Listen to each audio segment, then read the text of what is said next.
Hello and welcome to today's webinar. Today's webinar title is The Third Paradigm, and the webinar presenter today is Geoff Thompson.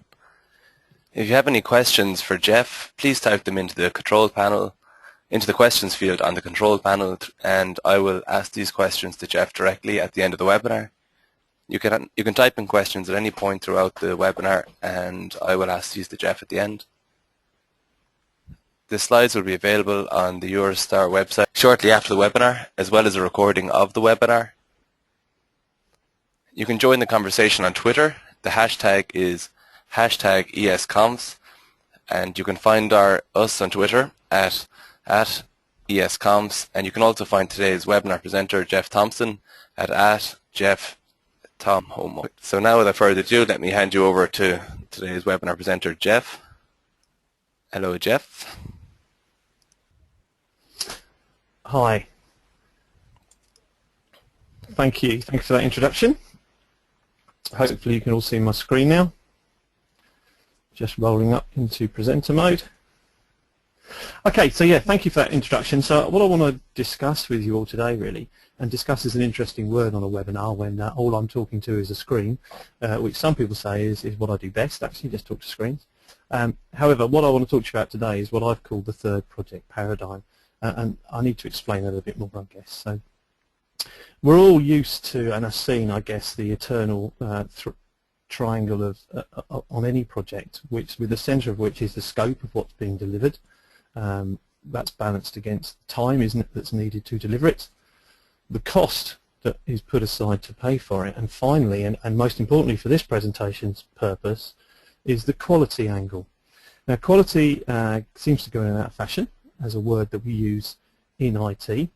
Today, it's a little bit more in fashion, I would suggest, but it's something that has driven me now for at least 20 years, is trying to improve the quality of the deliverables that we as testers, ultimately provide our customers with. Now, the interesting issue we have around quality is actually the definition of what is a quality product. So, excuse me, this gentleman you can see on the screen, I don't know him, he's no relationship, I just found the photograph, but he looked like somebody who might be your boss. And he just made a request, and he wants something by the 1st of June, and he thinks it should cost no more than £500,000. And finally, and most importantly, he's telling us that it should work. Now, this is an anomaly, because generally what we get told in a project by the boss is that they want something by the 1st of June, and it should cost no more than £500,000. There is a tacit assumption in that, having spoken to lots of CIOs, they actually do assume that they will get a quality product. They don't assume it will be broken when it arrives. And actually, the reason they don't tell us quality is that it's one thing that, as an industry, we found very hard to define.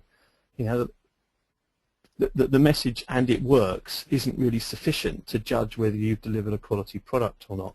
But in general, most, if not all, CIOs I have spoken to will not actually ever say they want a quality product. Not because they don't, but because actually it's a lot easier to give a date and a time, because they're very clear and easy measurables. So this is one of the issues that we're playing with as an industry. And the net result of some of this can be seen in some of the high-profile failures that exist and have happened out there today. Some of these you'll recognise, some of them you won't, but just as a matter of interest, you know, for example, the iPhone alarm problem. If you all had an iPhone in January 2011, the 1st of January, you've had some problems with your alarm system in the phone. Probably not too much of an issue. I don't suppose many people would get up on the 1st of January very early in the morning, but I believe that problem stayed around for a few days after that. So yes, if you had to go back to work, it might have been a problem. If you were a UK resident back in 1999 and needed a new passport, some people, because of problems with the system, the quality of the passport system that was implemented, were waiting up to a year to receive a new passport. There's the Nectar Point system. For those of you who aren't UK based, it's a loyalty scheme. Identified that in 2011 a customer had found a weakness in their system that enabled them to gain £80,000 worth of Nectar points without them realising it. I'm sure as testers and project people, we've all heard of REM5. I don't need to explain to you about the largest firework ever, the most expensive firework ever in history. If you do find time to find the video on Google and you understand French, there's a great video on there with some very interesting, should we say, swear words from our French partners. Finally, the Mars Climate Orbiter took 5 years to get from Earth to Mars, was monitored the whole way by our friends in NASA, and as it entered the Mars atmosphere, it disintegrated. 5 years' effort destroyed through an internal technical problem that you would have assumed wouldn't exist because it was a quality issue. So yeah, we have these problems all the time, and I'll flip back up to the top here, and we've got the Toyota one on there, which I will refer to a few times throughout the presentation. I'm sure we all understand what happened there. Toyota recognised they had a problem with the braking systems on their Prius hybrid, and recalled millions of, or hundreds of thousands of cars. And we'll come back to that later on in the presentation. I'll refer to that a couple of times. But bringing it closer to home, certainly anybody in the UK who banked with either NatWest or RBS last year would have suffered when they did a software upgrade that failed, effectively. It was recognised as failing while it was being implemented, but the decision was taken to roll forward because nobody quite understood the impact, I believe. And the net result was that many people direct debits weren't paid for a significant amount of time. In fact, very close to home, my daughter was renting a flat at that time and couldn't pay her rent because she was physically unable to do a direct debit transfer, which was all her landlord would accept, and was very close to being asked to leave the property until RBS and NatWest resolved the problem. This cost them lots of money. Not only they had to waive their own charges, but they had to pay charges for where other people have been late paying their business. And another related issue that occurred last year was a public health corporation, not very well advertised, so I'm not prepared, I can't give you the name, but had to notify 1.7 million of their patients and staff and everybody else who were on their system because somebody had stolen. They found a loophole in their system and had stolen the electronic records containing people's personal information. Obviously, not a particular issue as far as processing people through the system in public health, but actually critical to those people, and their information was available to other people to use. So again, very high profile quality issues. So I asked the question, will we ever learn? Yeah, will we ever learn to produce better quality systems? You would have thought with all the experience that we've got in problems that we could do this better. Now, I've got 3 quotes here, and I'm going to touch on the top one and the bottom one first. Plutarch, who is a Greek philosopher, said to find fault is easier and to do better may be difficult. Something I experience a lot in that actually we're all very, very good at the hindsight. You know, actually if we had done this better, when the next project comes along, it's often quite difficult to implement change, so we don't do it better next time.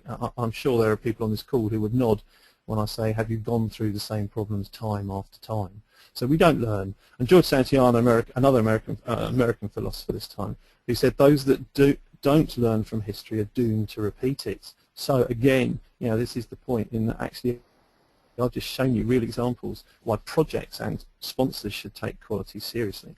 The quote in the middle is actually a guy called Martin Adcock, who you may or may not know, but he's actually my business partner in Experimentus.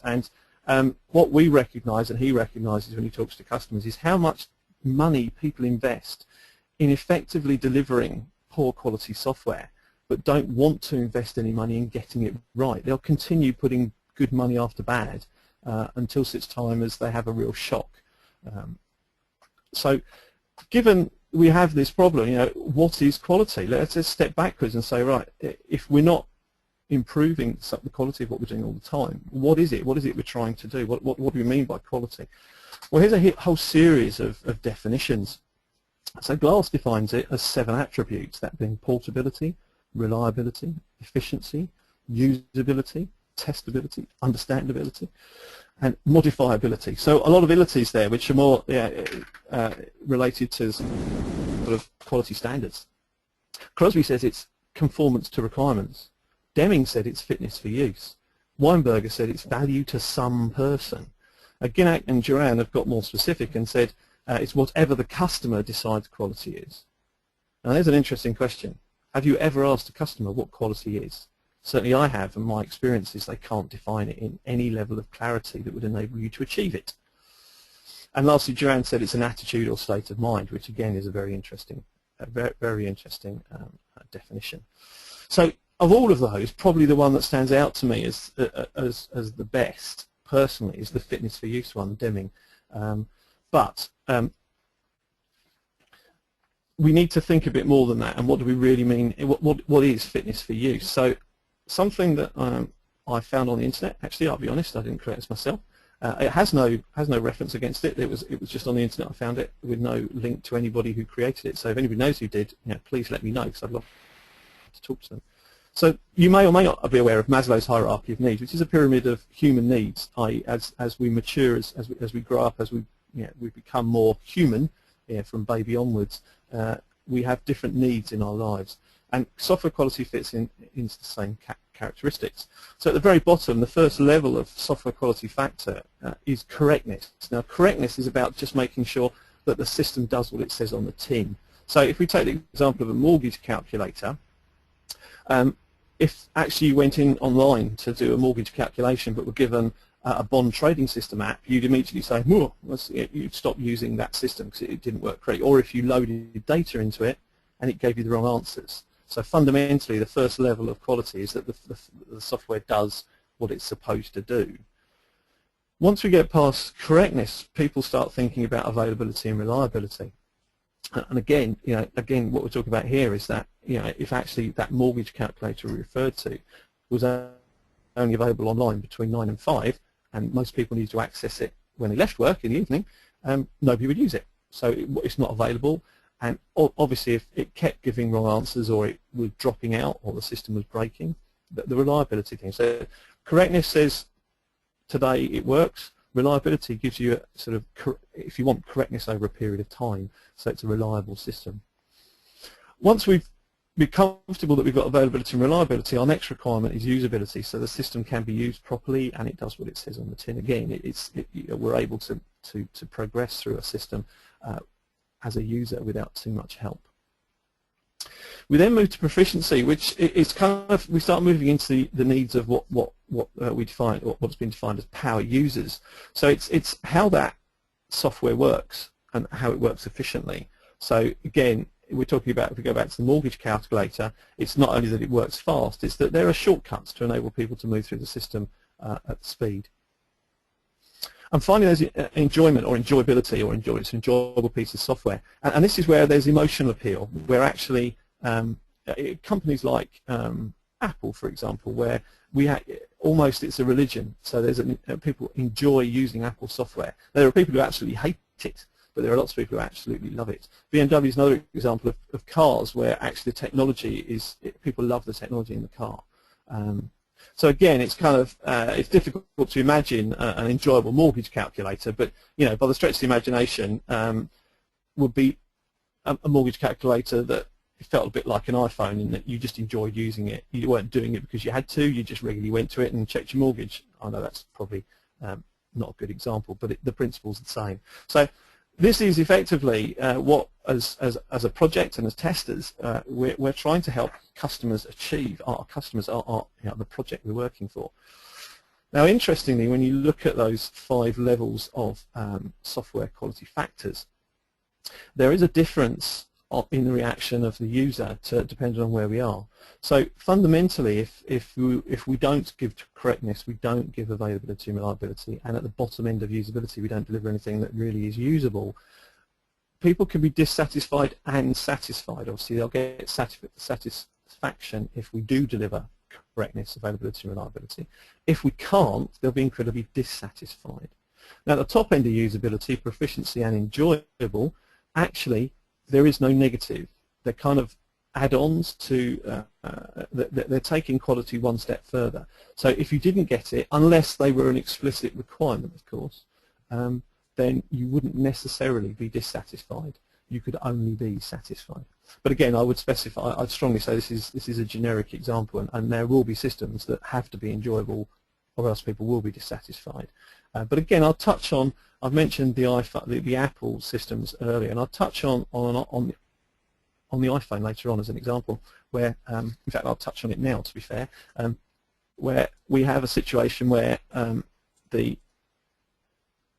an iPhone is something that actually can go wrong and people still enjoy it. So a couple of small case studies here. So I often use my daughters as examples in presentations. They're actually relatively, they're adults now, they're not kids anymore, they're 25 and 23. But actually when they were teenagers, I tell this story quite a lot really, where they were teenagers, they were in the years when actually it was all about fun phones and people would go to market with a phone, and teenagers would go out and get them, irrespective of if they worked or not. And Nokia is a good example at the time of what I would call fun phones. This isn't a particular example of a fun phone, but a lot of the phones they did, it's probably 5-10 years ago, were almost created for the teenage market. So kids would go in and get hold of them. They'd also expect that once a week and sometimes twice a week they'd have to take them back to a shop to be repaired.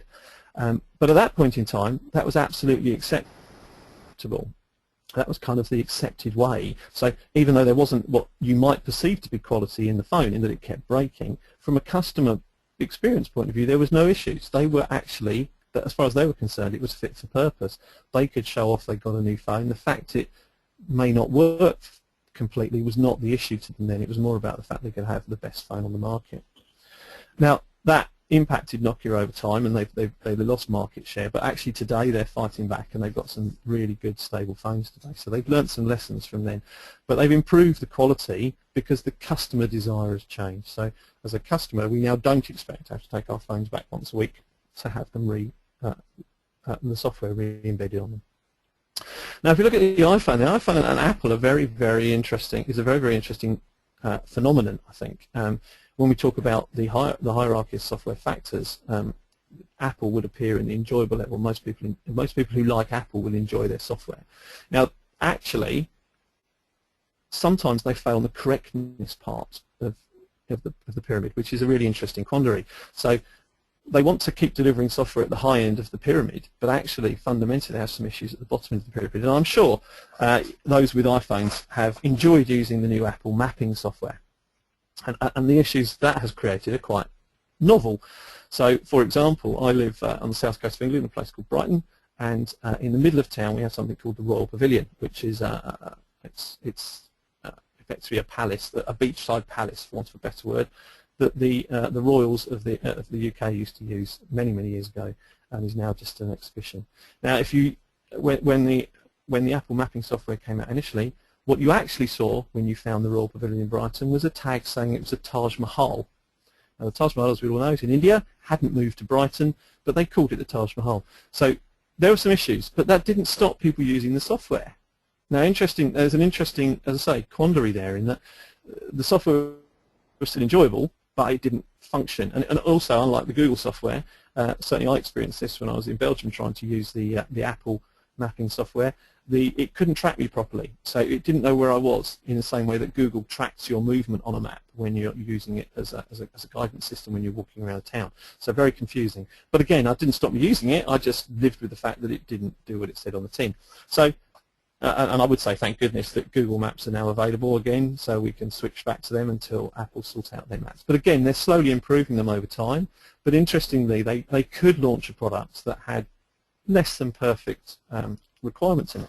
Now, another iPhone story which got me thinking quite deeply about quality a few years ago was I read a blog from somebody who said that they were in a restaurant with a friend, and that friend had an iPhone, and that iPhone kept ringing even though the friend had turned it off. It just kept turning itself back on and re-ringing. Now, their comment to their friend was, why don't you get rid of your iPhone?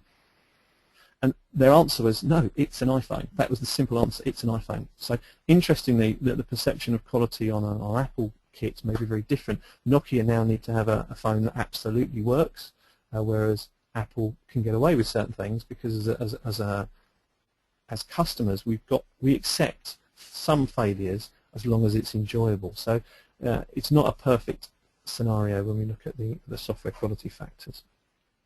So another example I'll give, this is the personal example actually, in that these are not my cars, but they're an example of the first car I had, the Ford Escort, on the left-hand side, and the current car I have, which is a Mercedes today. Now, when I had the Ford Escort, I could lift the bonnet, I could repair the engine, and generally that car was in the garage probably once a month having some work done to the engine because it didn't work or something went wrong. Inside the actual cabin, as I call it, where we sit and we drive, it was very bland, very basic seating, very basic dashboard, and actually some very cheap and cheerful cassette recorder with speakers that once you went over 30 miles an hour you probably couldn't hear the sound anyway. But I was happy because it was my car and whatever else, but I wasn't happy with the quality of the engine, and I was fed up with continually taking it back to the garage. So that was my focus then. Now, I don't know if anybody recognises when this happens, but today cars are extremely reliable. In fact, there are suppliers out there that will give you sort of 7, 8, 9, 10-year warranties. They're so confident that their car will work. Mercedes is a good example of a car who actually, who probably in the last 3 years have improved the quality tremendously. 3 or 4 years ago, they changed the way they manufactured the cars, and generally they were not particularly good quality cars. Today, they're extremely stable cars. And my Mercedes only goes back to the garage for service. It has never been back to the garage for an engine problem. That has just worked. It has been back to the garage, and that's because the music system has a hard drive in it, and I can't make the hard drive work. So it's been back 2 or 3 times to get the hard drive fixed. Now, in my Ford Escort, if the cassette didn't work, I just stopped listening to music because I was just concerned that my engine was still working. The last thought I have when I get in my Merc today is that when I turn the engine on, it won't work. The first thing I did, well, every time I opened my Ford Escort, was worried that the engine wouldn't start when I put the key in it. So very much over the years, the car industry has recognised the need for improving quality and actually and change the way they do things to enable that to happen. Toyota is a really good example where actually they have done the same thing. They've had a very good quality organisation, and they've recognised problems. So again, they've sorted those problems and moved on. So today we have a lot more confidence in the quality of the cars we drive. But there we have a requirement that is almost driven by the technology we have today that's enabled it to be, the quality to be better.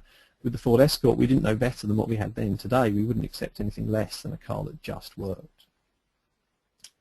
So it's quite a complicated picture, quality overall.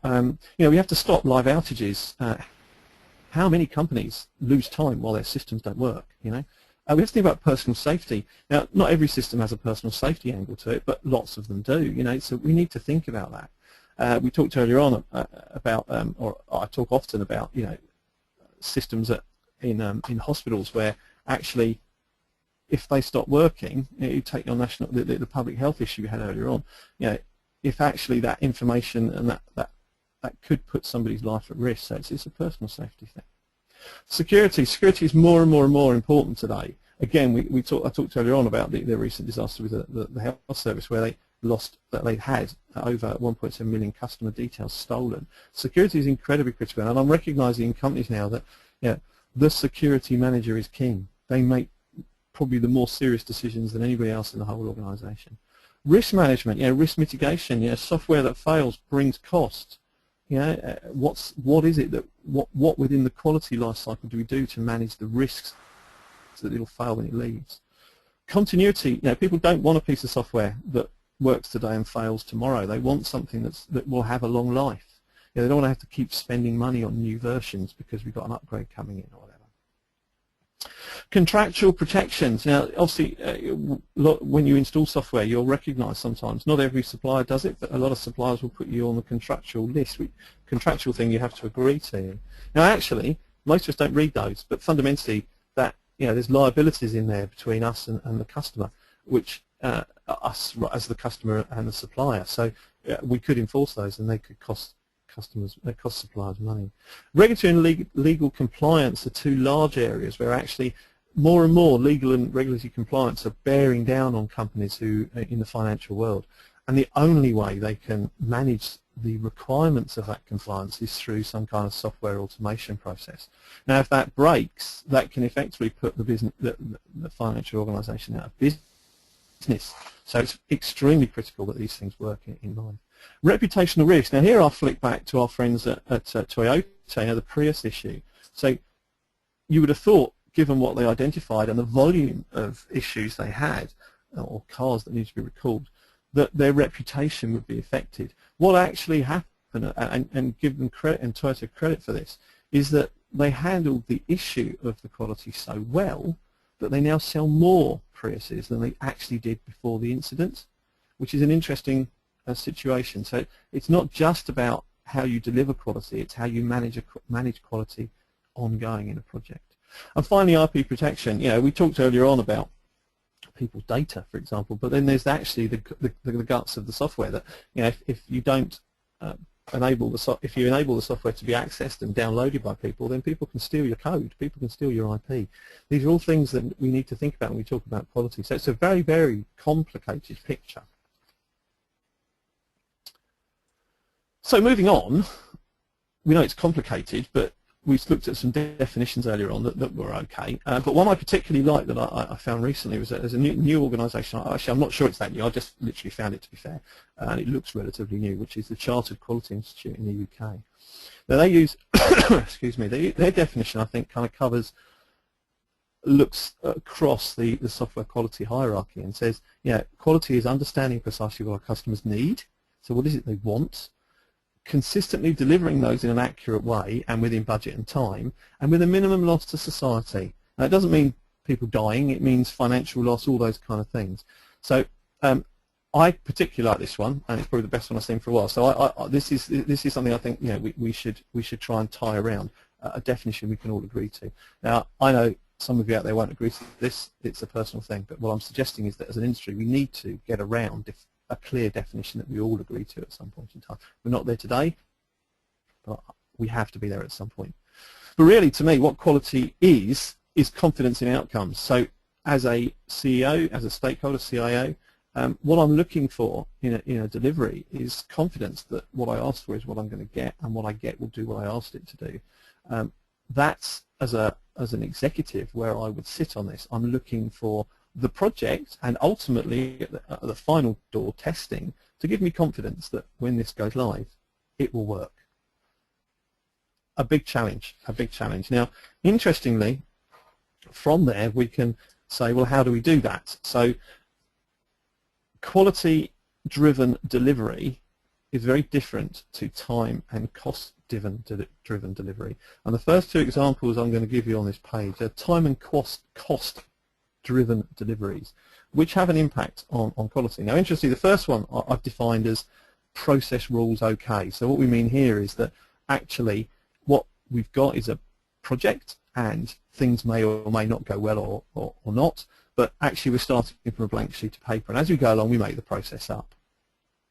And we may chop things out of a process. So for example, I have experience where a lot of development managers I've worked with in the past put an allocation of up to 30% of their development cost into their budget to cover off the reviews of the software and the requirements.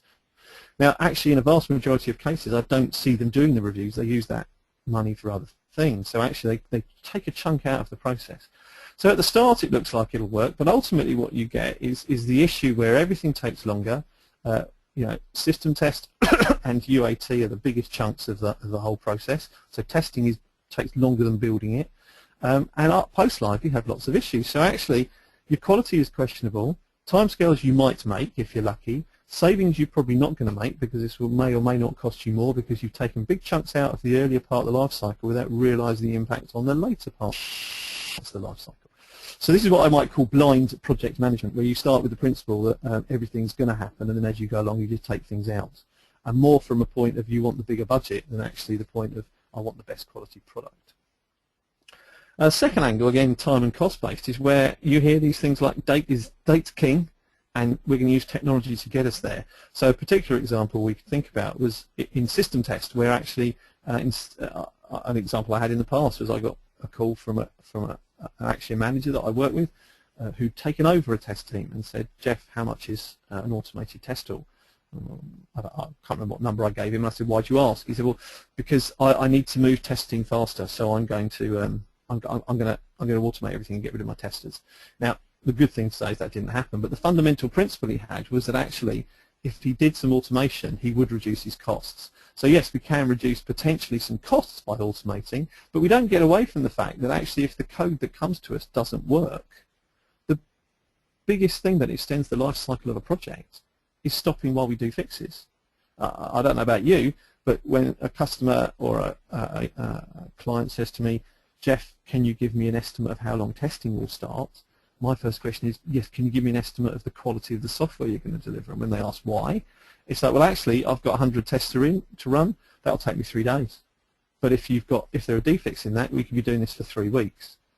So actually, it's a very difficult decision as a test manager to say how long you need, because you don't know the quality of the software. What you're able to do is say, I can, do it for less if I do a bit of automation in there. No guarantees you'll do it for less, because actually, if you listen to anybody who's done automation, they'll tell you it's 4 or 5 projects in before you start seeing returns. But fundamentally, that's there. So you'll get some savings, but again, no, you're leaving all this checking so late in the process that the quality, who knows? Timescales, who knows? Yeah.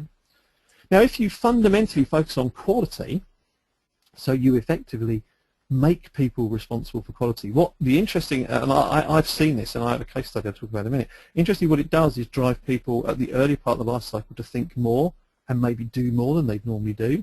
So I found that the designing people, the architects, etc., will actually spend longer if you tell them if this solution doesn't work, you're part of the problem.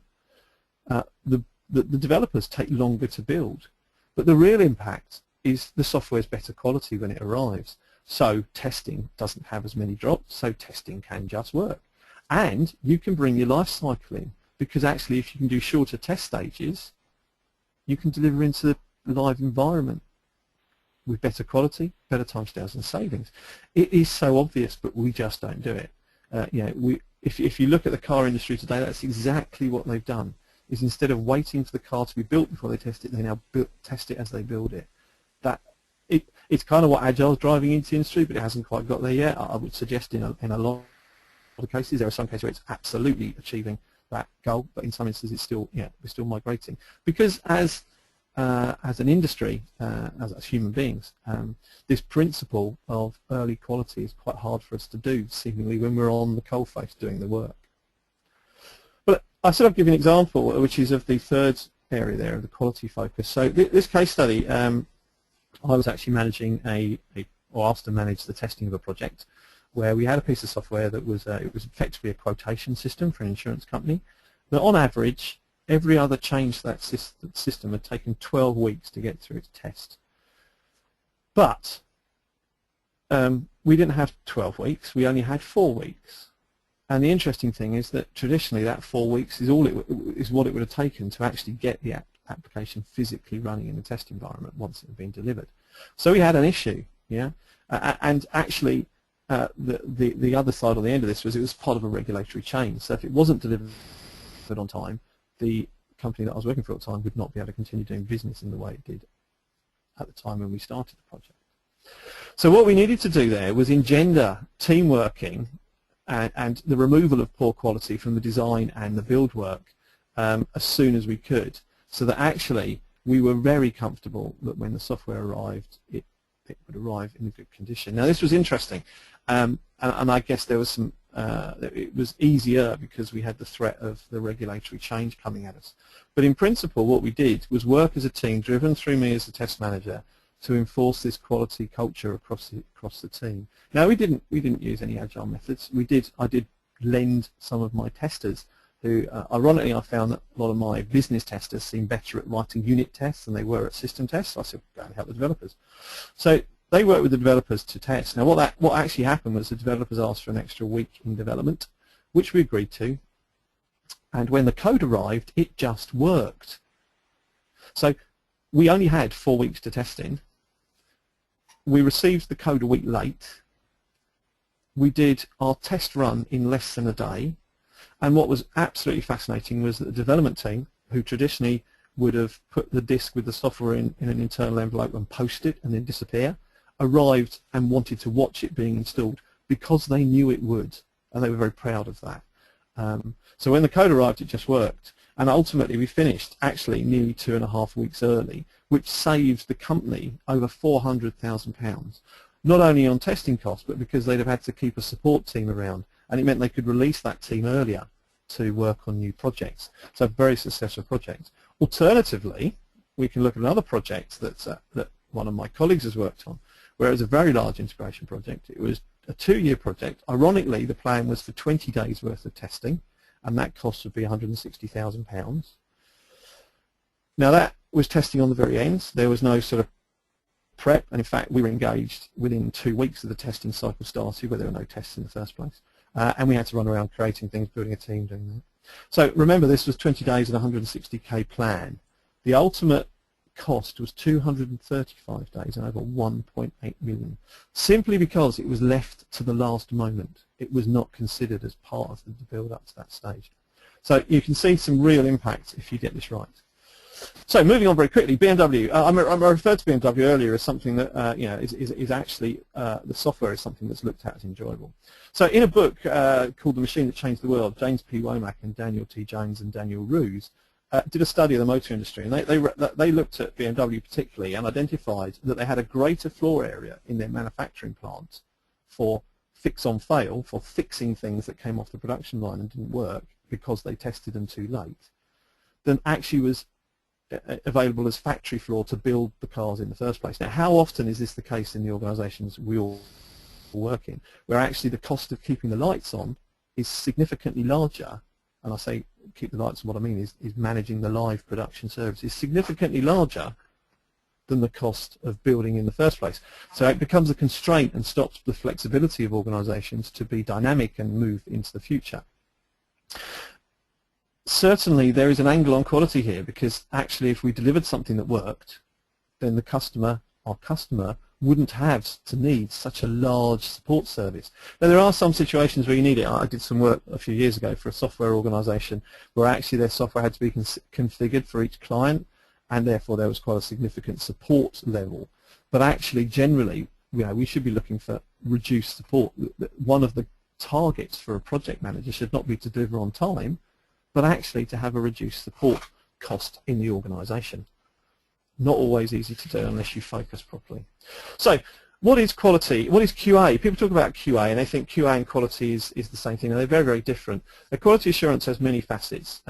Most of you might recognise the retired old gent who wanders around with a clipboard and looks at what you've done, doesn't understand what you've done, and says, yes, that's fine, you've followed the process. You also have the testing piece where people say, well, quality assurance, that's just doing testing, isn't it? Well, no, it's not. I think testing play a large part, and certainly when we take the assurance piece off and quality, testing has all the information to justify why we need to push quality to the front, so it should play a larger role in encouraging that. We have the people issue around this, where actually, when we look at QA, and measurement, where actually, well, how do we measure this, and how do people react to QA?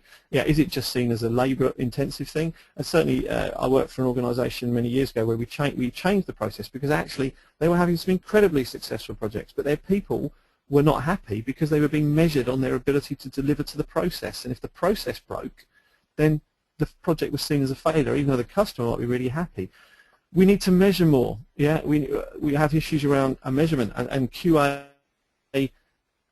is an area of measurement. We need to be more intelligent in the way we measure. So quality is QA is a statement people make. I don't think quality is QA. QA is a part of quality. But we have to remember that actually it's not just all about the measurement that I talked about just there. It's not all about time and budget objectives. Because all our customers will assume we're going to deliver something that is of quality. Now, an example that I can give of a company that's got it right, a real success story, is Salesforce.com. Now, I don't know if any of you use Salesforce.com. If you're a salesperson, they're probably the largest provider of sales systems in the world. Now, it's very difficult to get inside Salesforce.com. Their success is a protected asset to them, so you can't. It's very difficult to understand how they do what they do. But my understanding is that almost on a monthly basis, they have to re-engineer their databases for changes, etc. But because this is a 24/7 service, they can't afford downtime. They can't afford this to break, or else sales forces around the world would just stop working. They do this, and to date, I'm not aware they have had any critical outages in production. They have been eternally successful because their processes are very quality focused. And that is very precious to them, and it's actually, they see it as a marketing advantage, that actually theirs is one of the few Salesforce systems which doesn't break. Now, I actually tried to, I went to an office block where Salesforce.com were based, and inadvertently, incorrectly, walked into their building. But I was actually refused access by the security guards because I had no appointment. So they're very protective of letting anybody inside who might actually see what they do until they've vetted them and proved them first. So it's a really interesting scenario. If any of you work for Salesforce.com and you're able to tell me, I'd love you to tell me how it's done. But this is a really big success story where quality is actually the complete and utter focus of the whole organisation, not just the testing department. But at the end of the day, who decides? Who is our customer? So you have IT in the middle. With IT and testing are the guys that sit in the middle and have to try and make this happen. On one side, we've got a customer whose requirements change almost on a daily basis, and management on the other side who have a budget constraint. Most organisations have a cap to how much they can spend on IT. So there's a lot of pressure, and I'm not suggesting any of this is easy. And how we decide what quality is really interesting. I'm working for a client at the moment where the IT department has decided what the quality of the deliverable is, and they've driven to that solution. Now they're trying to roll it out. They've got a real kickback from their clients, their customers, because actually they know nothing about what's coming because it's been wholly held within IT. Now the benefits of that is they've managed to deliver something that will probably actually work. The downside is the customer is now not prepared to accept it until they understand that it will work. So there's a real balance, and it's not. I'm not in any way suggesting any of this is easy, but it's actually what we need to do as an industry. We need to move into where the manufacturing industry's got today, where actually they know they're delivering quality. It's not done by chance. An example I give you that by chance is I was speaking to the senior test manager of a large bank, who told me how pleased he was that over the last 2 years they had not a priority 1 defect in production, and that was totally and entirely down to his ability to manage his testing. Now that was fine. I said, that's great, well done. And so how confident are you when you go live that this will work and there won't be a problem? Now he looked at me a bit nervously. What do you mean? I said, well, you're telling me that you haven't had a problem. Now is that problem because you've got all the metrics and you've been very confident, or is it just by chance that you've not had a problem? Now that stumbled him, because actually he then realised that when you went into a live scenario in the meeting before they went live, nobody could actually guarantee there wouldn't be a problem. So it was very much, fingers crossed. Yeah. So the way to do this is we need to work together, and it's you've all seen this. People, process, and technology. We can't have one without the other. You can't. You have to tie those all together in one way, shape, or form, and then you might get to a quality solution. So rolling finally, a couple of quotes here. A guy called Peter Drucker, who, for those who don't know, he's an Austrian-born an American management consultant who writes and philosophizes around things like quality in business corporations. He said, quality in a service or produce is not what you put into it; it's what the client or customer gets out of it. We have to remember that. Sometimes we do things because we think it's best for the customer, when actually the customer is the ultimate client. And Steve Jobs, God rest his soul, said, be a yardstick of quality. Some people aren't used to an environment where excellence is expected. Now that's an interesting challenge. In your organisations today, is excellence expected? Is it even requested? I don't know. That's a question for you. So almost finally, my final slide, I'll steal something, I'll steal George Santayana's a quote from the beginning and change it a little bit. So I think those who ignore quality are fated never to have it. Or in the words of my dear friend Clint Eastwood, do you feel lucky, punk? So thank you. I guess we're over to questions now. Thank you very much for that presentation there, Geoff. We're just going to open the floor now to questions. So if you have any questions, please type them into the questions field, and we will get to them very shortly. And just while you're typing the questions in there, let me just bring your attention to our EuroSTAR webinar archive. Here you'll find a recording of this webinar, as well as almost 50 other on-demand software testing webinars. By joining the EuroSTAR community, you will also get access to over 600 software testing presentations, as well as these webinars. There's also videos, podcasts, ebooks, and more. This year's conference is in Gothenburg in Sweden from the 4th to the 7th of November. And from April 11th to May 31st, you can avail of our super early bird price, which will save you €430. And also every 5th attendee of the group discount goes free. So let's just go back to the questions here now. And the first question I have for you now, Geoff, is from is from a Ricky Hogue-Rebe.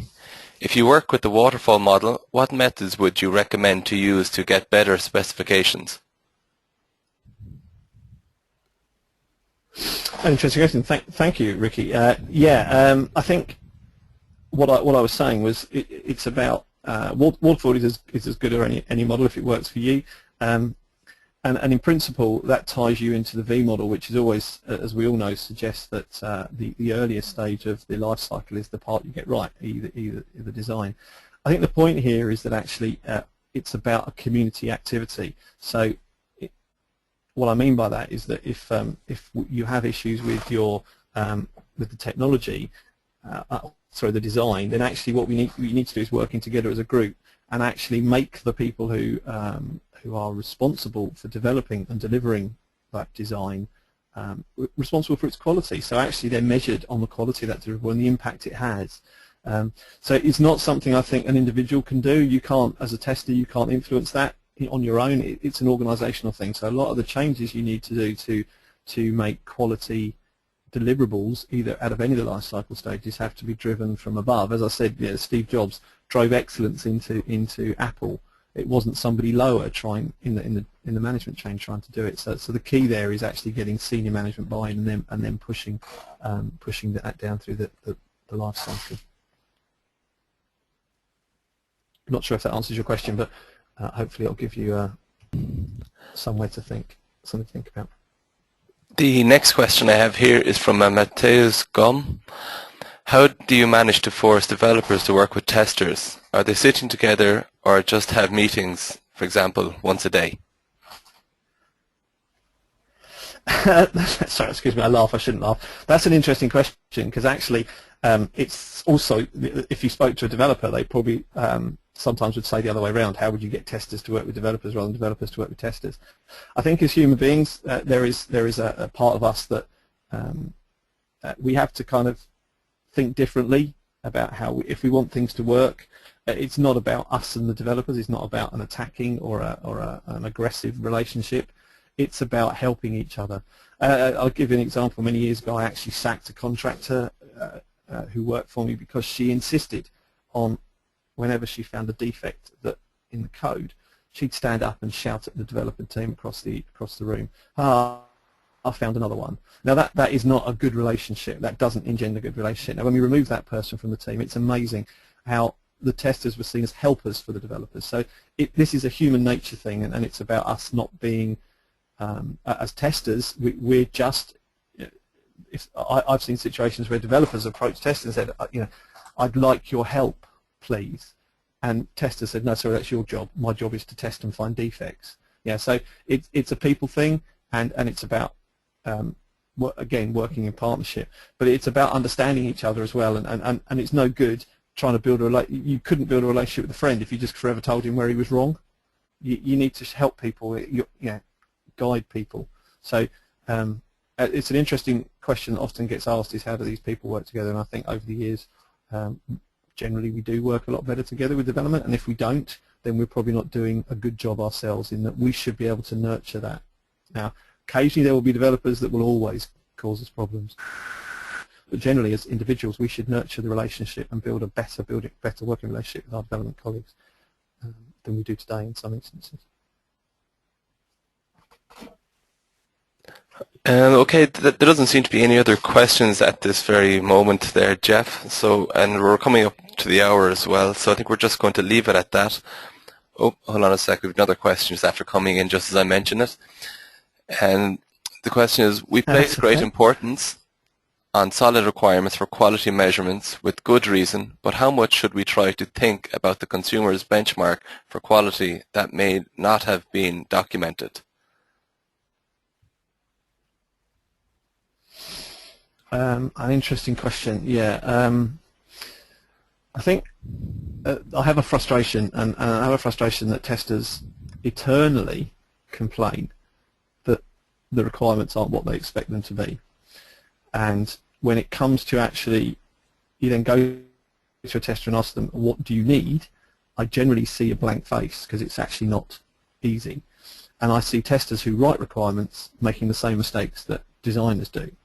So I think We need to move away from the culture of requirements are the enemy, they're never right, we need to take other things into account, and into the culture of actually learning actually that we could do them just as well, we do them just as badly, I guess.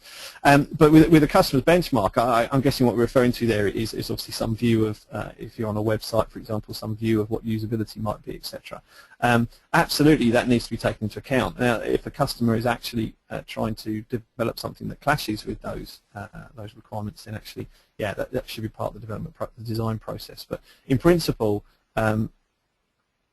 requirements evolve. And if we're naive enough to think that the moment they're signed off, they're going to stay stable for 6 months, then I think we're probably onto a hiding to nothing. We need to understand that requirements change regularly. It's what Agile is trying to help with, is the fact that you build small chunks of things so you can actually you get over this issue of the customer requirement changes, the business changes, the marketing changes, the opportunity in the industry changes. So that has to be taken into account. It's frustrating, but we need to find a way to do it. And as I say, and Agile is doing a great trade in doing that. So I hope that answers that question. Obviously, if not, please do tweet me, and when I pick that up, I'll try and answer more. The question was actually more of a comment, really, and that's also from Mateus Gom. I think it is always good to tell developers that something is working good instead of only saying about bugs. So. I agree, absolutely, and that's my point. Is if all you ever do is tell them it's broken, how would you feel if you spent hours building something and somebody told you it wasn't very good, and all they focused on were the bits that weren't very good? If they told you it was good, but you'd be a lot more happy. So I agree. I absolutely agree. Absolutely agree. We are aligned. Great. Well, we're going to wrap it up there now, Geoff, and we're going to just thank you very much for today's webinar, and thank you all your attendees for attending today's webinar. The webinar is now over, so take care.